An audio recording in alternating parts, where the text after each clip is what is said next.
Merci d'être là aujourd'hui.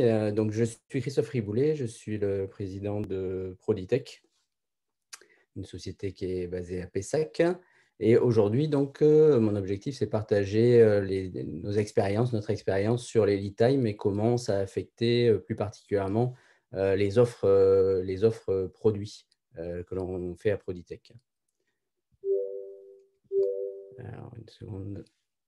On Voilà. t'entend, Christophe, c'est bon. Oui, c'est bon, d'accord. Donc, Proditech PME d'une 45 personnes basée à Pessac. Et notre métier, c'est de concevoir et de fournir aux clients des machines d'inspection automatique pour le contrôle qualité des médicaments et des pièces de monnaie. Alors, la particularité de la société, c'est que on est petit, mais on a une base client et un marché mondial, puisqu'on travaille avec plus de 40 pays. On voit aussi sur la pharmacie avec des clients qui sont les gros de la pharmacie. Donc, on réalise 95% de notre chiffre d'affaires à l'export. Donc, pour donner un petit peu plus de contexte, dans le détail, en fait, il y a une particularité, c'est que ces machines, elles sont assez imposantes. Ça correspond à des gros projets. On a aussi des gros projets d'upgrade. Et finalement, 10-15 gros projets par an font à peu près 80% de notre chiffre d'affaires. Donc, c'est important, on y reviendra après. On a une offre assez large, néanmoins, avec des machines, des rétrofits, des pieds détachés, du service, des licences, puisqu'on a un partenariat avec un industriel indien qui réalise nos machines sur place. Alors, l'autre particularité de ces machines, c'est qu'elles sont aussi assez complexes, puisqu'elles intègrent toutes les technologies liées, par exemple, à la robotique, avec de la mécanique, de l'électronique, de l'informatique de pilotage des machines, de l'informatique embarquée temps réel, de l'optique, de l'automatisme. Il faut faire fonctionner tout ça ensemble, hein. C'est la partie la plus faible qui va définir la qualité de la machine. Nos clients, j'en ai parlé, ce sont des multinationales. Nos partenaires, ce sont des ETI. Donc, en fait, il y a aussi une dissymétrie, finalement, avec tous les gens avec qui on travaille et la société Proditech, qui reste quand même une PME de petite taille, sur un marché mondial, en Europe, en Afrique, en Asie, en Amérique. Et notamment l'Asie, c'est important, puisqu'on voit que nos concurrents sont en majorité asiatiques, avec le leader du marché sur la pharma, qui est un Japonais, deux Coréens, on a un Slovène, des Allemands et des Indiens. Alors nous, on est dans le Lean depuis plus de 10 ans maintenant. Et pour nous, le Lean, c'est vraiment quelque chose qui nous permet c'est une pensée, des outils et des pratiques pour générer un flux de points de changement dans la société. Donc c'est ça qu'on va voir. Attendez. Allô? Remets-le 2 secondes, il faut que je réactive le son de… Allô? C'est bon, vous m'entendez? Oui. C'est bon, ok. Donc, alors, un premier flux de points de changement, ça a été la vision de la société. Donc, quand on a démarré, on se voyait plus comme un bureau d'études. Toute la production était sous-traitée à 100%. Et dans ce cadre-là, finalement, on achetait nos machines en lot à 3 ou 4, puisqu'on avait des réductions commerciales, évidemment, quand on les achetait. On est passé, dès qu'on a démarré, à essayer d'acheter ces machines à l'unité, notamment en créant des boutiques pour le client, c'est-à-dire le principe que le client, quand il arrive, il y avait toujours une machine de près pour lui. Et ça nous a amené, au travers des Kaizen qu'on a fait, à internaliser l'assemblage de nos machines. C'est-à-dire, au lieu de les acheter complètes, on achetait les pièces. Donc, on a dû créer un service achat, un service logistique. On est passé à créer une ligne d'assemblage en analysant tout le work content par machine, à créer évidemment des endons, un flux tiré sur l'assemblage. Et donc, on fait tout le chemin à l'inverse, hein, puisqu'on en est à acheter maintenant notre première machine de production de pièces métalliques à l'achat qui vient d'être juste réalisée. Un autre flux de points de changement, ça a été sur la partie R&D, où on est passé, je marque, de l'invention à de l'innovation maîtrisée. En tout cas, on essaye. Alors, le premier point, j'aime bien utiliser ce mot-là, c'est qu'on faisait des machines, mais on les faisait tomber en marche. C'est-à-dire qu'en respectant le cahier des charges, l'objectif de l'ingénieur, c'était de coller à la moindre ligne du cahier des charges. Et ensuite, une fois que ça fonctionnait, on ne touche plus rien, puisqu'évidemment, on ne savait pas dans quelle mesure on pouvait faire évoluer les produits à la marge. Donc, on a commencé par se remettre à la base, c'est-à-dire de reconstruire du savoir-faire technique validé avec des flux tirés sur les apprentissages. On a mis en place aussi un changement de mentalité au niveau des ingénieurs pour qu'ils fassent énormément de mesures et qu'ils raisonnent en fonction de pertes, c'est-à-dire de comprendre finalement le spectre d'utilisation grâce aux mesures de l'ensemble des fonctionnalités des technos. et ce qui nous amenait à faire des flux d'évolution des technos et des produits. Ce qu'on voit à droite, par exemple, c'est par exemple le rapport prix-puissance de nos cartes électroniques. On voit que ça s'améliore de façon très importante. Sur les aspects fonctionnement RH dans l'entreprise aussi, il y a eu énormément de points de changement. On est passé d'une hiérarchie, en fait, comme toutes les entreprises traditionnelles, à plutôt un focus sur les leaders et les compétences, avec évidemment toute la mise en place des résolutions de problèmes, des plans d'apprentissage, gérer l'apprentissage des leaders, des mises en place de team leaders plutôt techniques aujourd'hui. Et on essaye de mettre maintenant des team leaders vraiment sur les flux tirés. On verra ça juste après. Alors, tout ça, c'est très bien. Malheureusement, on n'a pas les taux de croissance de Benoît avec Théodo, parce qu'ici, c'est la courbe des ventes de nos machines. Et en fait, ça ne décolle pas. Donc, on a beau travailler très bien sur tout le reste, on voit qu'il nous manque encore quelque chose et qu'on a encore des trous dans la raquette. Donc, on s'est intéressé au commerce, forcément. Et si on fait un focus là-dessus, pour nous, c'est vraiment la dernière partie qui a résisté dans l'entreprise, avec notamment une vision de l'équipe commerciale qui est, alors je ne sais pas comment ça se passe dans les autres entreprises, mais pour nous, c'était ça. Pour vendre, il fallait des supermen de la vente, avoir des process de vente extrêmement robustes. Et dans un marché pharma, pour nous, quand on le regarde comme ça, pratiquement infini, à la taille de Proditech. Et puis, évidemment, le lean, ça ne s'applique pas à la vente. Hein. Donc, il y a eu énormément de difficultés avec cette vision-là de travailler avec les commerciaux qui sont au fur et à mesure partis de la société, puisqu'on n'arrivait pas à faire bouger finalement cette vision-là. Et la réalité, quand même, elle nous rattrape. C'est-à-dire que finalement, quand on regarde réellement les chiffres, alors on voit le camembert en haut à gauche, c'est le japonais, il a un marché intérieur très gros. Et finalement, notre marché, c'est une niche dans la pharma. Et en plus, hors du Japon, c'est une niche dans la niche. C'est-à-dire qu'avec avec 4 concurrents, on doit se partager la moitié du marché. Donc, tout le monde se bat finalement sur quelque chose qui n'est pas extensible. Des événements imprévus, on l'a vu l'année dernière, hein, l'arrivée de la crise sanitaire. Et finalement, on s'aperçoit que maintenant, il n'y a pas un process de vente, il y a un process d'achat par acheteur, quelque part. Et donc, l'obligation est d'apprendre. On ne peut pas s'en passer. Et c'est, en corollaire, c'est là où il faut faire vraiment du lean et il faut mettre le paquet là-dessus. C'est ce qu'on s'est aperçu. Donc, on s'est dit, tiens, essayons de mettre en place les lead times sur le commerce, essayons de regarder qu'est-ce que ça peut faire. Et le premier endroit où on a essayé, je me suis dit finalement, pourquoi on n'essaierait pas sur les pièces détachées? Alors, je l'ai dit tout à l'heure, les machines, 10-15 gros projets, c'est 80% du chiffre d'affaires. Historiquement, je l'ai toujours eu les yeux rivés sur cet aspect-là des choses. Les pièces détachées, c'était une activité annexe, 10% du chiffre d'affaires, ça tourne 400 projets par an. Bon, j'ai laissé faire quelque part. Et là, finalement, avec les lead times, je me suis dit, tiens, on va essayer là-dessus. Alors, on a mis les lead times dessus, c'était à peu près n'importe quoi qui est sorti. On ne comprenait pas. On le voit à droite, là, ici, il y a des expéditions depuis 160 jours. Pourquoi les pièces ne sont pas expédiées? Il y a eu beaucoup de discussions avec les collaborateurs. C'est quoi un lead time? On a même eu des affichages de lead time négatifs. Donc, évidemment, les discussions ont été un peu animées pour savoir comprendre ce que c'est un lead time négatif. Et finalement, au fur et à mesure, j'ai commencé à m'y intéresser un peu de plus en plus grâce au lead time. Et puis, j'ai vu qu'il y avait un super process qui avait été mis en place avec un flux poussé extraordinaire. Et tout le monde fonctionnait comme ça. Et les équipes, elles étaient quand même formées à la résolution de problèmes. Donc, elles passaient énormément de temps à essayer de résoudre tous ces problèmes.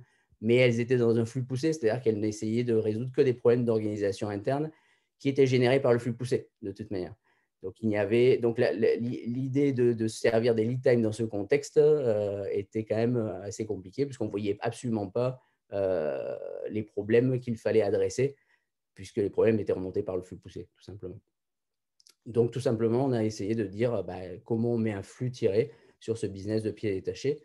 Et la première des choses qu'on a mis en place, c'est OK, il faut identifier un leader, il faut identifier une équipe, et on va mettre un flux tiré sur cette équipe qui va générer des devis, générer de la préparation de prod, générer des expéditions de pièces. Donc, on a mis en place ce qu'on appelle le PCNL, Production Control et Logistique, sur le business des pièces. Donc, ça a été mis en place très vite, en quelques semaines finalement, avec des lanceurs qu'on voit à gauche et puis les Kanban par personne de l'équipe. Je me suis mis dans l'équipe personnellement en prenant quelques tickets pour aussi comprendre au même niveau que les autres finalement qu'est-ce qui se passait. Alors, j'en prenais juste moins que les autres en termes d'opération, mais ça a été très intéressant puisque en fait, l'intérêt, c'est la demi-heure par jour qu'on s'est mis à passer à discuter sur l'affectation des cartes Kanban, et puis le retour des cartes Kanban, et puis les problèmes évidemment qui sont remontés tout de suite, problèmes qui ont été gérés au fil de l'eau. Et on a commencé à utiliser les lead time sur les Kanban pour comprendre réellement les problèmes de fond qui sortaient. Et on n'en est même pas à faire des Kaizen, puisque là, la liste des suggestions de Kaizen est sortie. Et on en est à essayer maintenant de commencer à choisir finalement quel est le Kaizen sur lequel on va mettre de l'énergie pour avancer et pour choisir le prochain pas. L'avantage, c'est que ça nous a permis de partager le challenge de l'équipe, donc fournir la bonne pièce au bon moment pour assurer la continuité du business chez le client, notamment du contrôle qualité chez le client. Donc ça, on a partagé ça, et ce qui nous permet de regarder finalement maintenant les problèmes un par un dans cet axe de challenge. Et là, les problèmes ont commencé à arriver, donc c'est assez marrant parce que ça, le premier, ça a été un client qui était bloqué mais qui ne nous le disait pas, 6 jours pour faire un devis. Donc, bon, on a pris le Kanban, et puis on s'est aperçu que en fait, la pièce était disponible sur Internet en une journée. Quand j'ai commencé, moi, à interroger les fournisseurs, enfin, le service achat de Proditech, avec un fournisseur qui est un distributeur, cette pièce-là, c'était 2 semaines. Donc, en fait, là, on a commencé à se poser la question de la valeur finalement de Proditech pour nos clients dans ce business de pièces détachées. Alors, pour la petite histoire, là, l'équipe a acheté directement sur Internet. On a bypassé les process complètement et les équipes et les fonctions internes. On a directement acheté sur Internet et envoyé la pièce au client. Donc, ça a été aussi une expérience finalement assez intéressante. Et on s'est posé la question pourquoi le client ne l'achetait pas directement sur Internet. Donc, quelle valeur on pouvait lui apporter par nos actions. Un deuxième problème, c'est un client qui va nous demander un devis pour une pièce extrêmement simple. Alors là, c'est carrément, il peut la trouver à Leroy Merlin. Et il nous pose des questions sur les devis. Nous, on fait des calculs de prix, on lui vend très cher une pièce que de toute manière, même si on la vend à ce prix-là, on perd de l'argent. Et le client, de toute manière, il va perdre du temps et il va perdre de l'argent aussi. Donc, pareil, quelle valeur pour une pièce qui peut s'acheter 5 € dans le commerce. Un troisième problème intéressant, c'est un client qui fait une erreur, qui nous passe une commande. Alors, on était content quand on l'a vu arriver, 18 000 € pour une commande. Alors, il n'y avait pas eu de devis là-dessus, donc on s'est quand même posé des questions. Et en fait, on s'est aperçu que le prix de vente réel était de 2 000 €. Donc, bien évidemment, on a rectifié tout ça. Mais pareil, on s'est demandé comment c'est possible qu'un client fasse ce type d'erreur et nous passe des commandes avec des écarts pareils. Et qu'est-ce qu'on n'a pas fait en fait en amont pour sécuriser ces interactions. Alors évidemment, tout de suite, les flux tirés, alors ce n'est pas le flux tiré qui a généré la croissance, puisque ça fait pas longtemps qu'on l'a mis en place, mais ça nous a permis pratiquement immédiatement d'absorber tous les stocks. On a enlevé tous les stocks en fait, intermédiaires qui étaient générés par le flux poussé. On a enlevé tous les goulots d'étranglement, et la croissance qui est à peu près aujourd'hui de 35% là, sur cette activité en tendance se fait aujourd'hui de façon complètement fluide dans l'entreprise. C'est ça qui est intéressant. Mais finalement, le plus intéressant, c'est au-delà de ça, et je vous ai mis ici, c'est l'instant magique où on s'est mis, on a demandé à imprimer cette liste de pièces détachées, par exemple pour ce client sud-africain, et on s'est aperçu déjà que ce n'était pas lisible, on n'y comprenait rien, c'était une liste de pièces techniques en fait. La vision des ingénieurs là-dessus, pièces détachées, on a une liste et le client choisit. Et on a commencé ensemble avec l'équipe à décrire finalement quelle était la nature d'utilisation de ces pièces pour les clients. Et donc, on a dit, oui, il y a des pièces d'usure. On a pensé, tiens, pourquoi on ne fait pas des kits à proposer un abonnement, des pièces sensibles. Il y a des pièces en avis d'obsolescence aussi, où là, le client, probablement qu'il faut du stock, parce qu'on va lui dire qu'on ne va plus être capable d'en approvisionner. Il y a des pièces obsolètes, où là, on peut lui proposer des upgrades. Et il y a des pièces aussi qui sont générées pour le service. C'est-à-dire les ingénieurs vont partir avec les pièces, et ce n'est pas les mêmes pièces. Et là aussi, on peut faire un kit d'offres pré-packagé quelque part pour les ingénieurs services. Donc, le moment magique un petit peu de tout ça, c'est quand il y a eu cette discussion sur les nouvelles offres, discussion qui ne se produisait absolument pas quand on était dans un process de livrer la pièce que le client avait demandé. Donc, on a switché quand même complètement la façon de voir les choses sur cette activité. Donc, ça, c'est super. Sur les pieds détachés, on s'est dit, ben maintenant, OK, let's go, mettons ça en place sur les machines. Donc, comment on fait ça? Bon, on a juste copié la même chose. Donc, on a trouvé un leader, on a mis une équipe, et puis on a dit, OK, allons-y, créons un PCNL, Production Control et Logistique, sur les offres et le travail commercial sur les machines, avec pareil, plusieurs lanceurs. On a commencé à regarder les lead time, on a eu la même chose, suggestion de Kaizen, et on a commencé à discuter de la valeur. Alors là, c'est un petit peu plus compliqué, puisque là, je me suis mis à redescendre un peu dans l'historique de la qualité, même avant le Lean, pour essayer de comprendre finalement comment nos produits interagissaient avec la notion de qualité chez nos clients. Il y a des choses intéressantes. Donc, par exemple, on redescend à Juran, qui a été un des premiers avec Deming à ajouter la dimension humaine à la qualité au-delà des outils, et qui a commencé à proposer un modèle de mesure du coût de la qualité, du coût de la non-qualité, avec notamment un modèle sur l'optimum quality cost, où il dit que la qualité optimale est en dessous de 100%, puisqu'à un moment donné, si on cherche à faire plus de qualité, on va augmenter les coûts, donc ça vaut pas le coup. Donc ça a été le premier, mais si on regarde après les suivants, donc notamment Shingo, qui a proposé une autre vision des choses, ou qui a continué, en tout cas, qui a approfondi en disant qu'il y avait une philosophie zéro défaut en faisant de l'inspection à la source. Donc là, on se rapproche évidemment de ce qu'on cherche à faire dans le Lean. Si on continue, il y a Taguchi aussi, qui a donné une vision un peu différente aussi de la qualité, en disant qu'on pouvait décrire graphiquement la vraie perte. Donc, il appelle ça fonction de perte, et c'est une façon de penser les choses. C'est-à-dire qu'on enlève la discontinuité. Donc, on le voit ici sur le graphique de gauche, où on dit la qualité, c'est tout ce qui est au milieu, c'est bon. Tout ce qui est à gauche, c'est pas bon. Donc, on crée une discontinuité. Et lui, il dit non, il ne faut pas raisonner comme ça, et on va raisonner en continuité. Et donc, au milieu, c'est l'idéal. Et dès qu'on s'écarte de l'idéal, c'est une perte. Et en contrepartie, ça donne une idée de l'espace de progression, évidemment. Donc, il y a une continuité dans l'espace de progression. Donc, tout ça, mis bout à bout, ça nous a aussi permis de réfléchir à la proposition de valeur de nos machines en disant, bah, nous, on peut réduire l'impact de la non-qualité dans le manufacturing chez nos clients. Pas forcément augmenter la qualité, mais au moins réduire cet impact et avoir justement, comprendre cet espace de progression qu'on peut avoir. Ce qui nous a amené à replacer nos produits dans une espèce de modèle continu qui dit on va à gauche on va dire du moins évolué, à droite vers l'idéal, vers un système qualité idéal. Et on a défini 4 niveaux aujourd'hui. C'est ce qui se passe avec des clients qui, par exemple, dans la pharmacie, vont trier à la main, vont faire du sampling, de l'échantillonnage et trier à la main. Ça existe encore énormément. Et le deuxième pas, c'est quelque part automatiser le rework, puisqu'ils font énormément de rework, puisqu'ils font du sampling. Au lieu de trier à la main, on peut déjà automatiser ça. Donc, ça réduit cet impact. Le troisième niveau, c'est de commencer à inspecter à 100%, qui permet de ne pas faire de rework, même si on n'augmente pas la qualité, puisqu'on va sortir les défauts. Et le quatrième niveau, on peut automatiser l'inspection à la source. Donc ça, on a des produits, et ça nous a permis de reclasser finalement nos produits dans cette vision de valeur client. Alors, si on continue, si on utilise la pensée fonction de perte, c'est quoi l'idéal pour nos clients? Alors là, c'est intéressant parce qu'on va se recaler par rapport à ce qu'on fait nous dans le Lean, c'est-à-dire des outils plus un système de management. Et si on replugue cette courbe-là, nous, finalement, on propose des outils aux clients, mais on ne propose pas de système de management de la qualité. Donc, c'est là où on s'est dit, tiens, ça serait intéressant aussi de non seulement clarifier l'offre de valeur aujourd'hui, mais aussi de la compléter en se disant comment on pourrait faire pour changer notre point de vue en disant, OK, nous, on vend des machines, c'est tout ce qu'on a toujours fait, mais ces machines, c'est finalement des capteurs, on a beaucoup de données, et on pourrait vendre une offre logicielle à côté avec une plateforme qualité de gestion de la qualité, finalement, qui nous permettrait d'aider le client finalement à mettre en place un système de qualité différent ou améliorer son système de qualité. Donc ça, c'est là où on en est.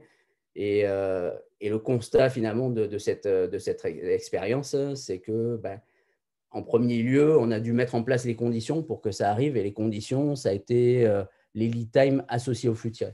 C'est ce qu'on a vu. Si on essaie de mesurer des lead time et qu'on essaie de régler les problèmes générés par les mesures de lead time sur un flux poussé, on n'est pas sur les bons problèmes.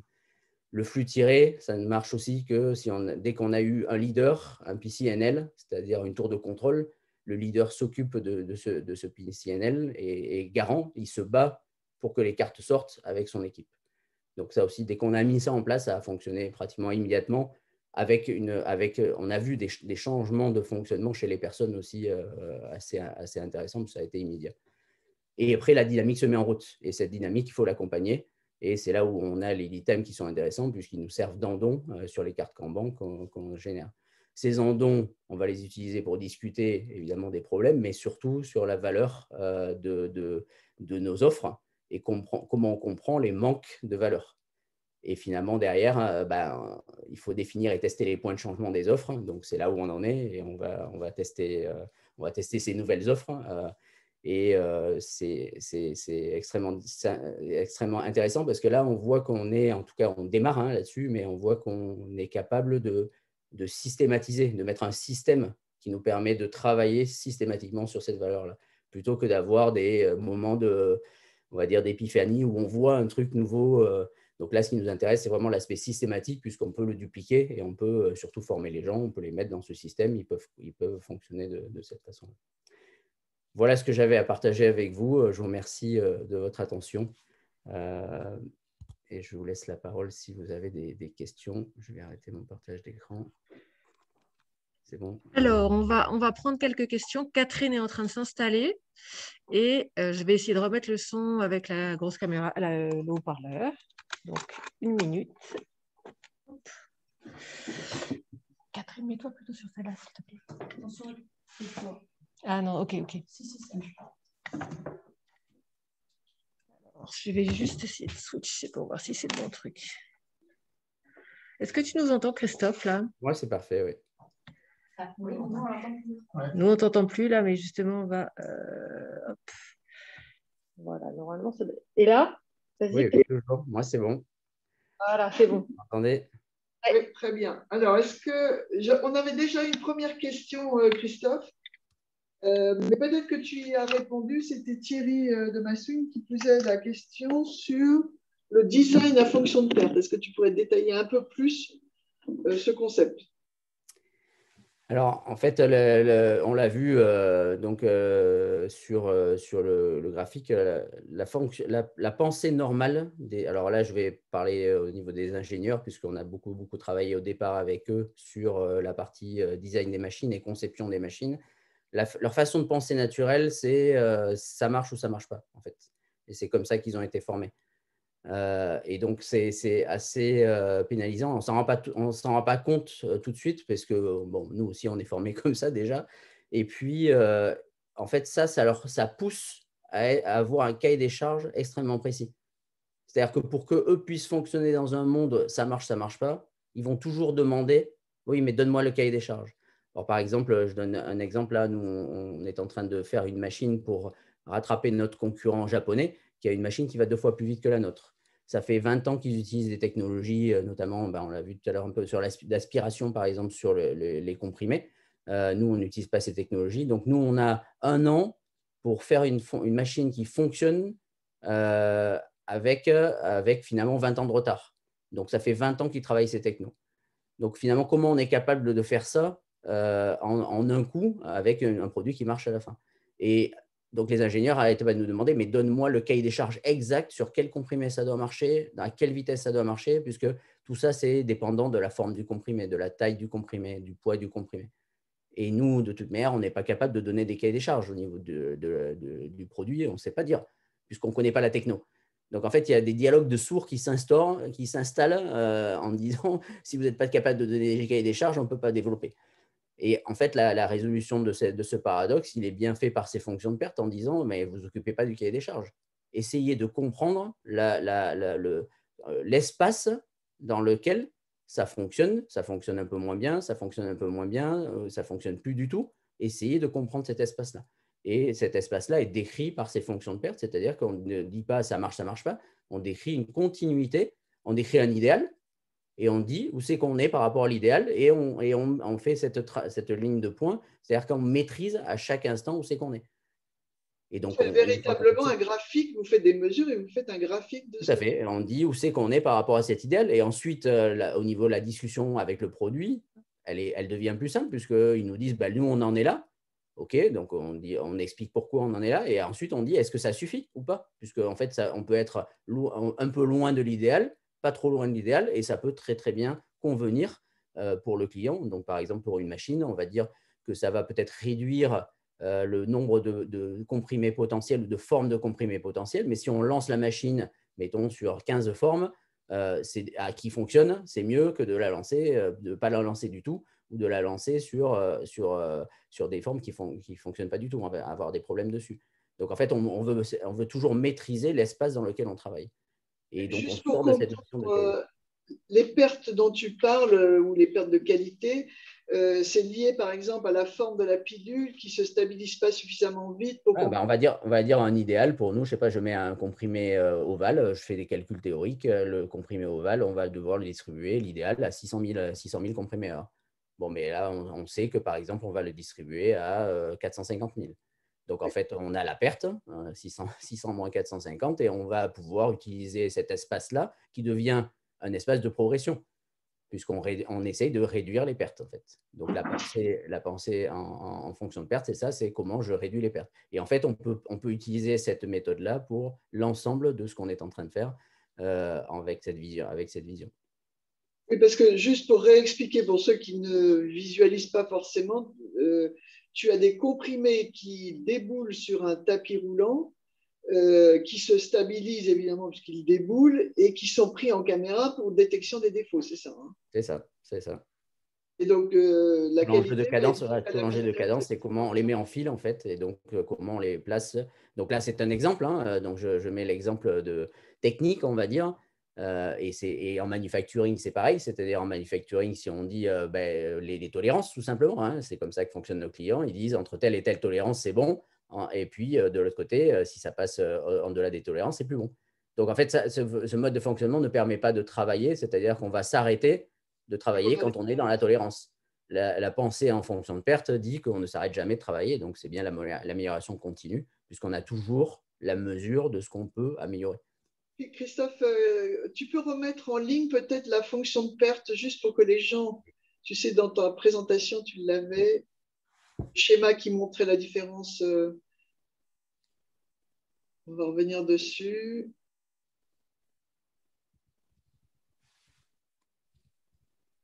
Voilà, c'était ça. C'était ça, Richard, que tu avais en tête. Là, tu demandais le schéma à nouveau. Donc là, le point intéressant, c'est encore une fois, c'est une pensée, c'est pas un outil. Là, on peut le voir comme un outil, mais c'est vraiment une façon de voir les choses. Et on l'a utilisé, maintenant on commence à l'utiliser pour tout. C'est ce que j'essaie de montrer. C'est comment on voit nos offres et les manques, c'est bien la perte. Les manques d'offres donc ça devient le potentiel d'amélioration de nos offres. Parfait. On a une autre question de Julien. On en a parlé tout à l'heure avec Benoît rapidement, cette notion de flux tiré sur la formation. C'est-à-dire, on a des gestes à maîtriser, des savoir-faire à acquérir. On peut essayer de former tout le monde dès qu'il rentre dans la boîte, ou on peut essayer justement de tirer les besoins en formation en fonction des besoins. Tu peux nous en dire un peu plus? Alors, De flux tiré sur l'apprentissage. Ah, sur l'apprentissage, ok. En fait, donc je vais remonter ça. Si je partage l'écran, pareil.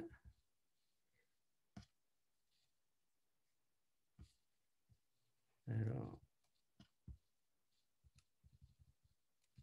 en fait, le point qui est intéressant, c'est ça, c'est-à-dire que cet aspect de flux tiré, en tout cas, nous, on l'a traduit comme ça, hein, chez nous, c'est la capacité à avoir un leader sur un système. Donc, c'est bien ce qu'on voit ici, c'est qu'on a une équipe qui travaille, on a Erika à gauche qui est leader, et en fait, le système, c'est la distribution de cartes en équipe, c'est-à-dire qu'ensemble, on dit qui peut prendre, donc il y a la notion de charge capacité à ce moment-là, pour éviter de faire du stock à un moment donné, d'avoir des choses qui attendent. Et derrière, le retour des cartes. C'est au retour des cartes qu'il faut se battre, en fait. Et donc, on va apprendre quand la carte ne revient pas. Si les cartes reviennent à l'heure et tel que prévu, quelque part, le système, il est fluide, ça continue. Mais à chaque fois qu'il y a une carte qui est bloquée dans le système, le leader est là pour aider et est là pour comprendre ce qui se passe. Donc, une fois que c'est aidé, le retour se fait dans l'équipe. C'est-à-dire que tout se passe, on voit que c'est une demi-heure par jour, tout se passe en dehors de cette demi-heure par jour. Par contre, dans la demi-heure, il y a la discussion et l'apprentissage donc ensemble de ce qui s'est passé et de qu'est-ce qu'on pourrait faire. Est-ce qu'il faut y aller? Est-ce qu'il faut mettre plus d'énergie, pas d'énergie? Donc, en fait, non seulement on apprend, mais ensuite, on décide ensemble de la prochaine étape. C'est pour ça, par exemple, à gauche, donc ça, c'est encore tout neuf. Hein, donc, à droite, on a mis pour l'instant les suggestions de Kaizen. On n'a pas attaqué. Alors, ce n'est pas vrai, puisqu'elle Erika a quand même attaqué un Kaizen fondamental qui est le catalogue produit, qu'on n'a pas et qui est finalement assez complexe puisqu'il dépend des clients, parce qu'il y a énormément de versions chez les clients différentes. Donc, elle a attaqué ce Kaizen-là essentiel, mais l'ensemble des autres points, on a par exemple comment on fixe un prix, etc. Donc, il va falloir choisir derrière l'apprentissage de plus haut niveau. Donc, on va dire tous les jours, toutes les demi-heures par jour, il y a de l'apprentissage qui se fait avec des décisions qui se prennent. C'est on va dire des mini-résolutions de problèmes. Et ces mini-résolutions de problèmes nous montrent quel est le plus gros problème qu'il va falloir traiter juste après. Donc, l'apprentissage, il se fait comme ça sur ces petites boucles qui vont aboutir ensemble sur une grosse boucle d'apprentissage. Et donc, un prochain point de changement, là, on l'a vu, ce qui s'est produit. Le prochain point de changement, ce sont les offres, en fait. Est-ce que vous avez d'autres questions? N'hésitez pas, on a encore un peu de temps avec Christophe. Il nous a montré énormément de choses. Est-ce que Christophe, tu peux revenir un peu sur vraiment en quoi la maîtrise du lead time, c'est quelque chose de magique. Enfin, vraiment, ce côté maîtrise du lead time a changé la vision des choses. Alors, il y a eu, alors je n'irai pas jusqu'à la maîtrise jusqu'à présent, mais là c'était très intéressant en fait, c'est que ça introduit une notion, j'ai dit tout à l'heure, ça introduit une notion qui est vraiment différente. C'est-à-dire que par exemple, quand on était en flux poussé, donc on a commencé à mettre les lead time excusez-moi, on a mis les lead time en flux poussé en fait. On n'a rien changé, on a demandé à Erika, mais nous des lead time. Et en fait, elle a commencé à mesurer les lead time des autres. Puisqu'en fait, elle travaillait dans sa case et elle disait, moi, je travaillais dur et moi, je travaillais bien. Mais regardez à côté. Donc, en fait, elle a commencé à utiliser les lead time pour montrer les problèmes chez les autres. Donc là, on a dit, OK, mais on ne comprend pas trop ce que ça va nous amener à faire, puisqu'en fait, derrière, après, ça revient à remettre, et c'est ce qu'elle faisait, elle passait son temps à faire des réunions entre les différentes fonctions du flux pour essayer de se coordonner tout le temps. En fait, il n'y a juste rien qui changeait. Hein. Et dès qu'on a commencé à dire, bon, maintenant, on regarde ça, qu'est-ce qu'on en fait? En fait, on était quand même bloqué. Donc, le lead time, ça a été déjà un catalyseur en fait, du point de changement pour tout le monde de dire, on ne peut plus continuer comme ça. Ça ne sert à rien. On épuise, on s'épuise. Ce n'est pas les bons problèmes qu'on traite. Donc, le lead time a déjà servi, dans un premier temps, à dire il faut changer. Et le point de changement qu'on a en ligne, c'est assez simple. Hein. Si on est en flux poussé, on fait du flux tiré. Mais c'est des gros changements. Hein. Donc, je n'ai pas été dans le détail. Le premier point du flux tiré a fait qu'on a abandonné l'outil de gestion commerciale. Puisqu'en fait, l'outil de gestion commerciale, c'est le support du flux poussé. Donc, évidemment, là, c'est un gros changement où tout le monde, on a un outil dans la boîte et tout d'un coup, on dit, si on veut vraiment performer, il ne faut plus utiliser cet outil-là. Donc, on est revenu en arrière. Par exemple, donc, Erika a refait des formulaires on est revenu en papier, en fait, enfin, sous Excel. On est revenu en arrière pour pouvoir avancer, puisque l'outil était complètement, nous bridait complètement. Donc, ça, en fait, ces points de changement, en fait, ont pu être faits parce que tout le monde avait cette vision du lead time qui n'allait pas. Donc, il n'y avait absolument aucune maîtrise du lead time, mais le fait de visualiser ça a permis à tout le monde de se dire oui, il faut changer et on est prêt à faire le pas sur changer des choses assez importantes et impactantes. Parce que ce n'est pas tous les jours qu'on dit bah oui, on a un outil, on laisse tomber. C'est quand même l'outil principal de la boîte qu'on a. Il n'est pas très évolué, mais c'était quand même l'outil principal. Donc, on n'a pas complètement abandonné l'outil, bien sûr, mais l'équipe s'est prise en main en disant si on veut vraiment faire les choses comme il faut, ça ne nous va pas. Ce qui demain, évidemment, va aboutir à un nouvel outil. Mais ce n'est pas la priorité aujourd'hui à très court terme, en fait. Donc, le deuxième point, c'est ensuite de commencer à penser lead time. C'est-à-dire que là, par exemple, sur les cartes Kanban qu'on voit à droite ici, on n'a pas de mesure de lead time sur chaque carte.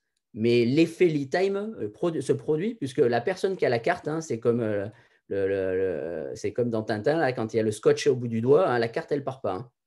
Donc, quand on a la carte en main, en fait, il faut la rendre. Et donc, en fait, on a ce lead time, ça se voit, en fait. Donc là, on est dans une petite équipe avec des sujets qui tournent quand même, mais qui ne tournent pas avec des vitesses. On n'a pas 500 projets par mois. Mais cet effet-là, donc cette pensée-là, se produit pratiquement immédiatement. Alors, on a continué, évidemment, à les lister. Et aujourd'hui, par exemple, on en voit un à droite ici, à droite, un lead time très important, mais il est maîtrisé et on a quelqu'un dessus. Donc, en fait, on n'est toujours pas dans la maîtrise du lead time, mais en fait, on utilise la pensée lead time pour avancer. C'est notre vrai support d'avancer. Donc, on a des andons. Quand on a l'andon, on a mis la personne dessus en charge et il travaille avec le client. Et donc, on sait exactement ce qui se passe sur ce cas-là. Bon, là, typiquement, c'est un cas assez compliqué puisqu'il faut aller faire du service en Argentine avec 15 jours de quarantaine en Argentine, plus une semaine de quarantaine quand on revient en France. Voilà, pour 2 jours de service. Voilà, donc on est sur ce type de sujet. Optimal. Voilà. Donc évidemment que ça n'intéresse personne d'aller faire 3 semaines de quarantaine pour 2 jours de service, même si le client en a besoin. Donc on essaie de trouver des solutions avec le client pour qu'il ait ses pièces et qu'éventuellement, par exemple, il puisse installer quelque chose à distance pour ensuite aller faire du service quand ça ira mieux. Donc voilà, on est sur ce type de discussions qui sont quand même, si on laisse les gens tout seuls aller traiter ce genre de problème, c'est assez finalement compliqué puisqu'ils ne s'en sortent pas en fait. Christophe, Marianne est intriguée par cet outil que vous aviez qui vous poussait à faire du flux poussé. Pardon. Tu pourrais réexpliquer en quoi il faisait du flux poussé, cet outil que vous C'est aviez? l'outil de gestion commerciale classique, c'est-à-dire que ce ne sont pas des outils pour travailler, ce sont des outils pour gérer du flux. Tous les outils qu'on achète dans le commerce, là c'est gestion commerciale Sage, hein, le truc classique que tout le monde a, mais tout ça c'est prévu pour faire du flux. C'est-à-dire pour faire un devis, par exemple, même si le client n'a pas besoin de toutes les informations, il faut d'abord rentrer toutes les informations pour pouvoir facturer. Donc, au stade du devis, en fait, il y a déjà le goulot d'étranglement que si on n'a pas toutes les informations qui permettent de facturer, on ne peut pas générer le devis. Alors, ceux qui ont SAP vont très bien comprendre aussi de quoi tu parles, hein, parce que Sage, SAP, même combat. Voilà, donc en fait, là, et qui sait bien utiliser ça, c'est l'ADV, donc plutôt administratif. Donc, c'est l'ADV qui avait toute la charge pour générer des devis, on mettait la charge sur l'ADV. Alors que c'est pour nous des aspects assez techniques, puisque pour générer un devis, il faut faire beaucoup d'identification de pièces, parce que c'est des pièces quand même compliquées. Je disais, il y a énormément de versions dans la nature. Donc, une très bonne identification de pièces, passer du temps à identifier le prix. Alors, on avait des techniques pour sauter tout ça, il y avait juste un calcul de prix bête, hein, x2, x3, enfin un calcul de marge complètement bête, qui ne tenait absolument pas en compte, prenait absolument pas en compte le client hein, derrière et la valeur de Proditech. Donc, encore une fois, là, le process était exacerbé par les outils qui supportent très, très bien ces process-là. Arnaud nous pose la question de savoir, vous avez travaillé le lead time sur les ventes de pièces de machines. Est-ce que vous allez passer au lead time sur l'ingénierie? Alors, le lead time sur l'ingénierie, on l'a mis en place et ça ne fonctionne pas, aussi bien. Parce qu'en fait, toujours pareil, Benoît en a parlé aussi, ça reste compliqué. Tant qu'on n'a pas le bon leader, en fait, qui est sur cette notion de PCNL, ça a très peu de chances de fonctionner, en fait. C'est ce qu'on a vu chez nous. Et donc, en fait, par exemple, ça fonctionne très bien sur l'ingénierie qui n'est pas du développement de nouveaux produits. Voilà, donc en fait, on l'a mis en place sur toute l'ingénierie et ça a fonctionné. Donc, par exemple, il y a besoin de développement sur un upgrade. Donc, les tâches sont parfaitement identifiées à l'avance. Donc, ça, c'est bon, le lead time tourne et ça fonctionne. Sur du développement de nouveaux produits, c'est plus compliqué d'identifier les tâches, notamment avec des tâches qui sont très, très diverses, entre de la réalisation mécanique dans laquelle il va y avoir un fournisseur qui va prendre 3 semaines et qui va nous planter sur 5 semaines, etc.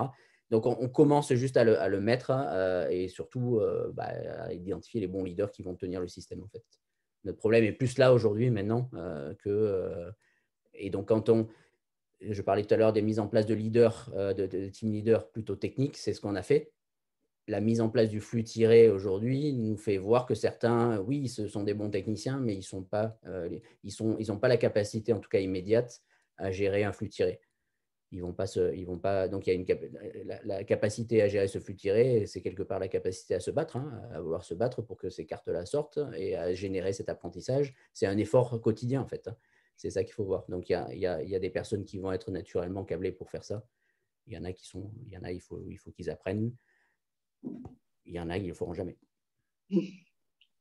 Je crois, je vérifie, mais je crois qu'on est au bout. Donc, désolé, il y avait peut-être encore d'autres questions, mais je crois qu'on est au bout de la session qu'on s'était fixée. Je voudrais faire un grand merci à Christophe. Merci à vous. Qui nous a montré un magnifique panorama de ce que font le JIT et le JIDOCA. C'était vraiment très intéressant.